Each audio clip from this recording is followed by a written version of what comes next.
Hi everyone, welcome to our channel. నేను మీ anchor Saritha. ఈరోజు మనతో పాటు శ్రీ కిరణ్ శర్మ గారు ఉన్నారు. ఆయనతో మాట్లాడతాం. నమస్తే సార్. నమస్తే తల్లి. మనకి ఇప్పుడు కాంగ్రెస్ ప్రభుత్వంలో రేవంత్ రెడ్డి గారికి విమర్శలు చాలా వస్తున్నాయి. ఎలా అంటే ఇంకా నెగిటివ్ చాలా వస్తుంది.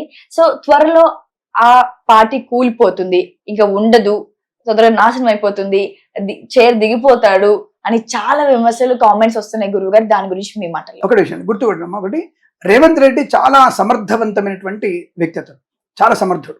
అంటే టెక్నికల్గా కానివ్వండి, ఇతరతో అందరినీ కలుపుకునే విషయంలో కానీ చురుకైన వ్యక్తిత్వం ఉంటుంది. కాబట్టి రేవంత్ రెడ్డి గారు మంచి పారదర్శకత బాగా ఉంటుంది. అయితే ఇంకోటి ఏంటంటే నెగిటివ్ ఏంటంటే అతను కూడా పక్కనటువంటి వ్యక్తులు అతన్ని నష్టం జరిగిస్తున్నారు. అంటే ఎక్కడ తన ఆలోచనల్ని, ఇప్పుడు ఒక ప్రభుత్వం ఎట్లా ఉంటుందంటమ్మా, ముఖ్యంగా కాంగ్రెస్ ప్రభుత్వంలో ఒక వ్యక్తి సొంత నిర్ణయాలు పనికిరావు, చాలా ప్రమాదకరమైనది.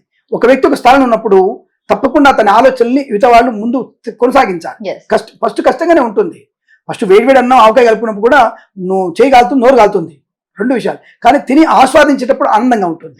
అది ఆ వ్యక్తి తను చేస్తున్నటువంటి ఏదైనా పనులు కానివ్వండి, మిగతా వాళ్ళు ప్రోత్సహించే ప్రయత్నించాలి. ఆ ప్రోత్సహించకుండా వాళ్ళందరూ కూడా వెనక్కి నెట్టేసి చేస్తున్నప్పుడు అయితే పై అధికారులు పై వాళ్ళు వచ్చేసి అలా కాదు ఇలా మాట్లాడని చెప్పడం అనేది కొంత అతన్ని ఉనికిని దెబ్బతీసే ప్రయత్నం తప్ప అతను సమర్థుడు అన్న విషయాన్ని స్పష్టంగా చెప్పవచ్చు. అతని ప్రభుత్వం కూలిపోతున్న విషయం మాత్రం అబద్ధం. ఇందాక మీరు అన్నట్టుగా నరేంద్ర మోడీ గారి గురించి నేను అంత చెప్పేసి మరి వెంటనే కాంగ్రెస్ పార్టీ కూలిపోతే చెప్పడానికి నేనేంత పిచ్చోడు నేను కాదు. అతని జాతకం కూడా చూసాం మేము. అంటే రేవంత్ రెడ్డి గారి ఇంట్లో మేము పూజలు చేయడం అనేది మా కుటుంబం, అంటే మా సోదరులే వాళ్ళతో పూజ చేయడం జరిగింది. కాబట్టి ఆయన వ్యక్తిగత జాతకం కూడా మాకు బాగా తెలుసు. కాబట్టి తప్పకుండా అతనికి ఈ 5 సంవత్సరాలు అతను ముఖ్యమంత్రి కూడా నాకు అవకాశం ఉంటుంది. అయితే 2026లో కొంత అతనికి ప్రమాద హేతు, అంటే తోటి మినిస్టర్ల నుంచి ప్రమాదం, అంటే తనని గింజడం, కిందకి గుంజేసి మేము ఎక్కాలంటే తప్పన ఉండడం లాంటివి కొన్ని జరగవచ్చు. ఒక 3 వ్యక్తుల నుంచి అటువంటి ప్రమాదం ఉండే అవకాశం ఖచ్చితంగా ఉంటుంది. అత్యంత సన్నిహితులే. ఇప్పుడు ఏ పేరు చెప్తాం, మేము ఎలా చెప్తాం? నేను మీరు అడిగినా బలవంతం పెట్టిన ₹1 చెప్పలేను, ఎందుకంటే ఆ వ్యక్తులు నన్ను వచ్చి ఏమైనా చేసే అవకాశం ఉంది. కాబట్టి అలా చెప్పడానికి అవకాశం లేదు. 3 వ్యక్తులే తప్పకుండా అతన్ని దించేయాలన్నటువంటి ఫైటింగ్ చేసే అవకాశం ఉంటుంది. 2026 అది కూడా సెప్టెంబర్లో అటువంటి ప్రమాదం ఇతనికి, ఎవరికి, మన రేవంత్ రెడ్డి గారికి ఉంది. బట్ నాకున్నటువంటి ఎనాలిసిస్ ప్రకారంగా, జాతక విశ్లేషణ ప్రకారంగా రేవంత్ రెడ్డి గారికి ఈ 5 సంవత్సరాలు కూడా మినిస్టర్గా అయ్యే అవకాశం, అంటే సీఎంగా ఉండగలిగే అవకాశాలు పుష్కలంగా ఉన్నాయి. పరిపాలన బాగానే ఉంటుంది. పరిపాలనలో ప్రతి ఒక్క చోట లోతుపాటు ఉంటాయి. ఇందాకన్నా చూసారా, ఆ రేవంత్ రెడ్డి గారే దేవాలయ భూములు అమ్మేసి వక్ఫ్ బోర్డుకి ఇస్తున్నారు. నేను వ్యతిరేకిస్తాను ఖచ్చితంగా. ఒక హిందూ సనాతనం, నేను నీ తాతగారి బుద్ధ సొమ్ము కాదుగా, నీ తాత సొమ్ము అదేమన్నా, రేవంత్ రెడ్డి గారి తాతే సొమ్మ, మా సనాతన ధర్మం సొమ్ము అది మా ఒక్కరిది కాదు, సామూహికమైనటువంటి హిందువుల సంబంధం కూడా. తీసుకుని ఓరుకో ఇస్తాను ఎట్లా? నీ వస్తువుని లాక్కోను, నా వస్తువు నీకు ఇచ్చే అధికారం నీకు లేదు. నువ్వు ప్రజల్ని సమానంగా పరిపాలించు తప్ప ఇంకోటి చేస్తా అంటే ఒప్పుకోవడానికి మేము సిద్ధంగా లేము. అంటే మీరు సంచలనం అనుకోవచ్చు. నా గురించి మీరు ఎటువంటి పరిస్థితులు మీరు గట్టిగా చెప్పినా సరే నాకు దాని గురించి ఇబ్బంది పడడం. కానీ నేను ఇది చెప్తున్నాను, నేను రేవంత్ రెడ్డి గారు ఇంకొకరితో సంపాదించులు పెట్టేస్తాన విషయం మాత్రం లేదు. అది కుదరదు. కాబట్టి ఈయన పరిపాలనకి దీనికి సంబంధం లేదు. మరి నరేంద్ర మోడీ లాంటి ఉన్నప్పుడు ఎందుకు భయపడతాం? ఇప్పుడు దానికి ఒక అమెండ్మెంట్స్ ఉన్నాయి, దానికి ఒక రూల్స్ ఉన్నాయి. నువ్వు ఏ భూములు అమ్మాలి, ఏ అమ్మకూడదు అనే విషయం రూల్స్ ఉన్నాయి, ఏ బాండ్లు పెట్టుకోవాలి రూల్స్ ఉన్నాయి. మేము రాజ్యాంగం చదువుకున్నాం, నేను చదువుకున్నవాడు. మేము కూడా, నేనేమి English, I can speak English, no doubt about it. నేను అన్ని లాంగ్వేజ్ మాట్లాడగలుగుతాను, అంటే తెలుగు, హిందీ, ఇంగ్లీష్ స్పష్టంగా మాట్లాడగలుగుతాను. నేను చదువుకున్నవాడిని. సో ముఖ్యంగా చదువుకున్నవాడిని కాబట్టి నాకు ఐడియా ఉంటుంది. కాబట్టి రాజ్యాంగం అంటే ఏమిటి, ఏ నిబంధనలు ఇలా ఉన్నాయి, ఇవన్నీ నేను చూడగలిగే అవకాశం. కనుక నువ్వు ఇష్టం అమ్మేసి కడతా అంటే రేపు ఇది అమ్ముతావు, రేపు హుస్సేన్ సాగర్ అమ్ముతావు అంటావు, దాని తర్వాత గోల్కొండ అమ్మేస్తా అంటావు. అది ఎవరి సొమ్ములు అవన్నీ? కాబట్టి అంటే ఇక్కడ ఇదే మైనస్. నోటికి ఏదొస్తుంది వాగితే ఇద్దరు ఇట్లాగా యూత్ అంతా చూసుకో కూర్చోండి. మనం యూత్ కాకపోవచ్చు, నేను పెద్దవాడిని, నాకంటే 50 ఏళ్ళు ఉండొచ్చు. కానీ ఇప్పుడు యూత్ చాలా స్పీడ్గా ఉన్నారు. ఇక్కడ మీకు నరేంద్ర మోడీ యొక్క చరిష్మా అనేది యూత్లోకి వెళ్ళిపోయి నా దేశం ముఖ్యం అనేటువంటి భావనకు వచ్చేసారు. కాబట్టి ఆ రకమైనటువంటి ఈ జాతకాలు కాకుండా చెప్తున్నాను నేను. సో కాబట్టి ఇది సనాతన ధర్మంగా నేను చెప్పేది, వక్ఫ్ బోర్డు ఇదంతా నాకు సంబంధం లేదు. నా దేవాలయ భూములు అమ్మేటువంటి హక్కు ఎవ్వడికి లేదు. అది ఎవరైనా సరే అమ్ముతా అంటే, నా దేవాలయం రక్షించేవాడికి కాళ్ళు ముక్కి నమస్కారం చేసే శక్తి నాకు, నా ధర్మం అట్లాంటిది. నన్ను ఎత్తున పెట్టుకొని చెప్పాను నేను. బట్ నన్ను అవమానం చేస్తా అంటే ఒప్పుకునే వ్యక్తిని మేము కాదు. సో కాబట్టి ఈ విధంగా రేవంత్ రెడ్డి గారి పరిపాలన ఎటువంటి ఇబ్బంది లేదు. గ్యారెంటీలు అంటారా, జరుగుతుంటాయి తప్ప. నోటికి వచ్చేలా అది ఇచ్చేశారు, ఇచ్చిన తర్వాత వాళ్ళ జేబులోంచి ఇస్తారా? ఆయన చెప్పాడు ఒక ఇంటర్వ్యూలో, నా జేబులోంచి డబ్బులు ఎవరికి ఇవ్వను, ప్రజల సొమ్మునే, పన్నుల ద్వారా వచ్చిన సొమ్మునే పంచుతా అంటారు. కాబట్టి అట్లా పంచుకుంటూ పోతే ఎన్ని రాష్ట్రాల నాశనమైనా ఏ దేశ నాశనమైందో మన ముందర కనబడుతుంది. శ్రీలంక ఏమైంది, మాల్దీవ్స్ ఏమైంది మన ముందర కనబడుతుంది. అన్ని బయటకు వచ్చేస్తున్నాయి.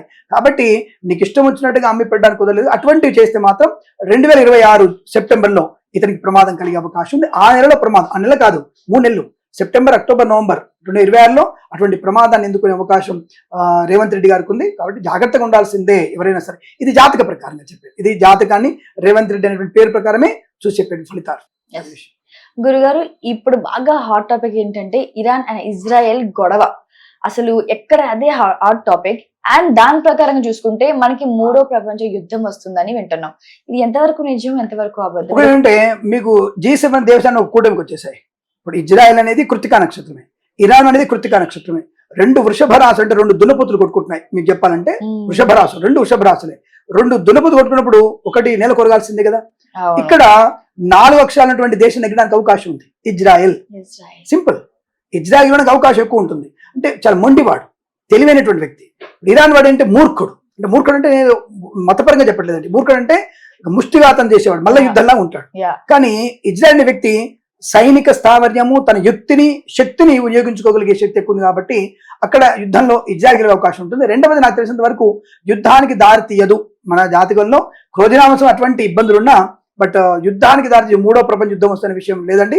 అటువంటి ఏదైతే ప్రమాదం అయితే లేదు, అటువంటి యుద్ధం రాదు. ఇదే ఎందుకంటే G7 కూటమి ఒక దగ్గరకు వచ్చాయి కాబట్టి మీకు యుద్ధం వచ్చేటువంటి అవకాశం ఉంటుంది. ఎందుకంటే 7 కూటమి దగ్గరకు వచ్చినప్పుడు ఇరాన్ అనేది బతికే అవకాశం కష్టం. ఇప్పుడు ఆలోచించండి, ఇప్పుడు ఇరాన్ అనేది బతికే అవకాశం కష్టం కాబట్టి అలాంటి వైపు అది దూసుకెళ్ళకపోవచ్చును. వాళ్ళకి ఎన్ని అనుభవం ఎన్ని ఉన్నా సరే మిగతా కూటమిలో ఒక క్షణం కన్రెప్ప పాటులో ఆ దేశాన్ని నాశనం చేసే అవకాశం ఉంది. కాబట్టి అంత సాహసం చేయకపోవచ్చు. సరే, వారు వాళ్ళ దేశంలోకి వచ్చి మమ్మల్ని 16 మంది చంపేశారు కాబట్టి అన్న భావంతో 4-5 బాంబులు వేశారు, వాళ్ళు రక్షించబడ్డారు, వాళ్ళు కాపాడుకున్న తర్వాత విషయం. సో మనకి వాళ్ళిద్దరు మిత్రులు కాదు, ఇద్దరు శత్రువులు కాదు. మనకి సో ఇద్దరు మనకి శత్రువులు కాదు, మిత్రులు కాదు. కాబట్టి వాళ్ళిద్దరు కొట్టుకున్న దాంట్లో వాళ్ళిద్దరు ఒకళ్ళే నాశవుతారు తప్ప ఇంకొకళ్ళ వైపు వచ్చే అవకాశం కష్టం. కాబట్టి మనకేమి 3వ ప్రపంచ యుద్ధాన్ని దారితీసి ఆర్థికంగా అతలాకుతం అవుతుంది. ఇవన్నీ కూడా ఈ హ్యూమన్ రైట్స్ వాళ్ళు కానివ్వండి, ఎకనామిక్ చేసేటువంటి అంటే ఎకనామిక్ రైట్స్ తీసుకొచ్చే వాళ్ళు కానివ్వండి, మనలాంటి విలేకరులు కానివ్వండి, తీసుకొచ్చేటువంటి ప్రమాదంలో పడే అవకాశం. ఎగ్జాంపుల్ చెప్తాను మీకు. మన దేశం అంటే ఆ దేశం అలా ఉన్నప్పుడు ఎకనామిక్ రైట్స్ ఎందుకు వస్తుందంటే లేని దాన్ని ఊహించి ప్రకటించేసరికి జనాలందరూ కూడా ఇన్వెస్ట్ చేసే వాళ్ళు ఇన్వెస్ట్ చేయకుండా ఆగిపోయి భయపడుతూ సెన్సెక్స్ అంతా పడిపోవడం, మనది ఆర్థిక సంక్షోభంలో కూరుకుపోతుంది. దీని ఎగ్జాంపుల్ మీకు చెప్తాను. ఇప్పుడు 2022లో మనకి వర్షాకాలం వస్తున్నప్పుడు మేలో వర్షాలు, మాకందరికి జూన్లో వర్షాలు పడతాయని చెప్పాము మేము. వీళ్ళు వచ్చేసి ఎవరు, ఈ వాతావరణ శాఖ వాళ్ళు చేశారు. నా ప్రూఫ్ ఉంది, విత్ ప్రూఫ్ నేను మాడుతున్నాను నేను. అయితే ఏప్రిల్ ఎండింగ్లో వేసేసి ఈ సంవత్సరంలో వర్షాలు లేవని చెప్పగానే 20 లక్షల కోట్ల సెన్సెక్స్ ఎకనామిక్ పడిపోయింది మన దేశం యొక్క పరిస్థితి. జూన్ 6వ తారీఖు వర్షాలు పడతాయని చెప్పాం. జూన్ 6వ తారీఖు బ్రహ్మాండ వర్షాలు పడ్డాయి. మరి దేన్ని ఇప్పుడు మేము జాతక ప్రకారం మేము కరెక్టా, వీళ్ళు ఇచ్చిన ఇన్ఫర్మేషన్ వీది కరెక్టా? రెండోది, ఇప్పుడు నా జాతకంలో ఆస్ట్రో సిండికేట్ జాతకాలు చెప్తాను నేను. మాస ఫలితాల్లో మొన్న జస్ట్ 1 వీక్ క్రితం నేను ఈ రాబోయేటువంటి 3 రోజుల్లో ఉత్తర తెలంగాణలో మరియు ఆంధ్ర ప్రాంతంలో వడగళ్ల వాన పడుతుందని చెప్పి స్పష్టంగా చెప్పాను. నేను స్పష్టంగా చెప్పాను నా ఛానల్లో. మరి అది రికార్డెడ్ కదా. మరి అంతకు నేను చెప్పిన రోజు వరకు ఎవరు కూడా దాని గురించి వర్షాలు చెప్పలేదే.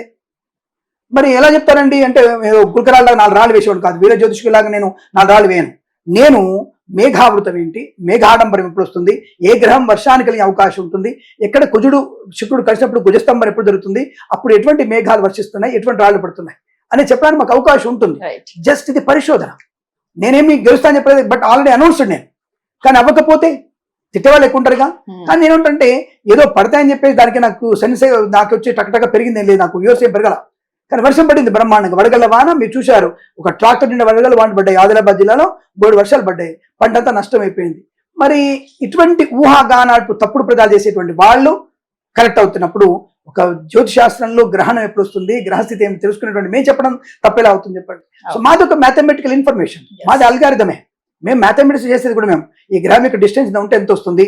ఇప్పుడు ఒక ఫ్యాన్ ఉంది, ఫ్యాన్ నుంచి గాలి ఎక్కువ రాకపోతే ఏం చేస్తాం, మనం దగ్గర జరుపుకుంటాం, లేదా మనం దగ్గరికి వెళ్తాం. గ్రహాలు కూడా అంతే, ఆ గ్రహం యొక్క ప్రభావం ఫ్యాన్ లాగానే మనం ఎంత ఉంటుంది, ఎంత పోతున్న విషయం తెలుసుకునే ప్రయత్నం చేస్తాం మేము. ఇది కాకుండా ప్రతి ఒక్కళ్ళు ఇష్టం వచ్చిన వాళ్ళు మాట్లాడి మమ్మల్ని కూడా తప్పుగా మాట్లాడే వ్యక్తులు చాలా మంది అయిపోయారు. సో మీలాంటి వాళ్ళు కూడా డిబేట్ వాళ్ళు చేసేవాళ్ళు ఏంటంటే మేము ప్రశ్నకి సమాధానం చెప్పే లోపలనే మరి వేరే టక్కున అడగడం, మమ్మల్ని ఆయన అడగడం, సరే శర్మ గారు చెప్పలేకపోయారు సార్ మీరేమంటారంటే, ఆ దానికే సమాధానం చెప్పలేడు సార్ ఆయన, ఇంకేం చెప్తాడు ఆయన. అనేసి మమ్మల్ని వక్ర మార్గం పట్టించేసి అవును. కొన్ని ఛానల్స్ వాళ్ళు జ్యోతిష్యం తప్పు మూఢనమ్మకం అనే వ్యక్తులు ఏ దేవాలయాలు పూజలు చేయించారో ఎక్కడ యాగాలు పాల్గొన్నారో మాకు తెలుసండి. అదే పెద్ద పెద్ద టీవీ వాళ్ళు ఎక్కడ దేవాలయంలో కాళహస్తిలో ఎక్కడ యజ్ఞాలు చేశారు అని మాకు తెలుసు. అంటే ఆ వ్యక్తులే మళ్ళీ మూఢనమ్మకం జ్యోతిష్యం అని చెప్పేసి, అలాగే మీకు మంత్రాలు తందా తప్పు అని చెప్పేసిన వ్యక్తులు పూజల్లో పాలు పంచుకోవడం, రాయశ్యామల యోగాలు చేసుకోవడం, అలాగే ఎవరెవరైతే గ్రహణం రోజు నేను చికెన్ తింటున్నాను, నేను గుడ్డు తింటున్నాను అని చెప్పిన వ్యక్తులు ఎక్కడెక్కడ హాస్పిటల్ ఉన్నారో, ఇప్పుడు ఏ హాస్పిటల్ ఉన్నారో, వాళ్ళ పరిస్థితి ఏమిటో మాకు తెలుసండి. అంటే గ్రహణం యొక్క ప్రభావం 6 నెలలు పట్టవచ్చు, సంవత్సరం పట్టవచ్చు. కాబట్టి వెయిట్ అండ్ సీ. నేనేం ఎవరిని చదువుకున్న వాడిని గౌరవిస్తాను, సైంటిస్ట్ని అగౌరవ చేయను. అంతరిక్షంలోకి వెళ్తున్నాం, ఆ పైన అంతరిక్షంలోకి వెళ్తాం మనం, కానీ మమ్మల్ని తొక్కేసి మీరు వెళ్ళాలనేటువంటి భావన కరెక్ట్ కాదు. కాబట్టి ప్రశ్న మీరు అడిగిన ప్రశ్నకి ఇజ్రాయెల్ ఇరాన్ యుద్ధం మనకి మూడో ప్రపంచ యుద్ధంగా మారుతుందా అన్నప్పుడు అలా మారే అవకాశం లేదని చెప్పవచ్చు. Thank you. సర్వే జనా సుఖినో భవంతు. నమస్కారం.